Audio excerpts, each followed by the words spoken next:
آج ہم اس دنیا کے اندر چھوٹی چھوٹی تکالیف کو لے کے بہت بڑے بڑے رونے روتے ہیں۔ جوتے کا تسمہ نہیں ملے،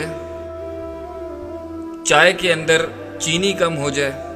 ہمارے کپڑے نہ ملے، ہماری بیوی سے چھوٹی سی غلطی ہو جائے، یا خاوند غلطی سے کچھ بھول جائے، یا بیٹا کچھ گستاخی کر جائے غلطی سے، یا باپ سے کچھ ایسی چیز ہو جائے جو خلاف توقع تھی، ہمارے لیے غصے میں پھٹ جانے کے لیے یہ کافی ہے۔ تمیز اور تہذیب کے سارے پردے چاک کرنے کے لیے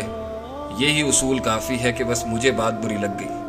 اور اس کے بعد ہم ساری زندگی ایک ڈپریسو ڈس آرڈر میں روتے ہی رہتے ہیں کہ مجھے جاب نہیں ملی، مجھے کریئر نہیں ملا، مجھے خوبصورت لڑکی نہیں ملی، مجھے لوگوں میں قبولیت نہیں ملی، میرے پاس گاڑی نہیں ہے، پیسہ نہیں ہے، اچھی گاڑی نہیں ہے، پیسہ نہیں ہے، نام نہیں ہے، شہرت نہیں ہے، قبولیت نہیں ہے، میرے ماں باپ نہیں ہے، میرے بچے نہیں ہیں۔ یہ غم تو ہے میرے بھائی، لیکن جو آخرت کا غم ہے، جو نفسیات کو وہ ٹارچر ہوگا، یہ اس کے سامنے کچھ بھی نہیں۔ اس لیے اللہ سبحانہ و تعالی نے بار بار باور کرایا ہے، اس چیز کو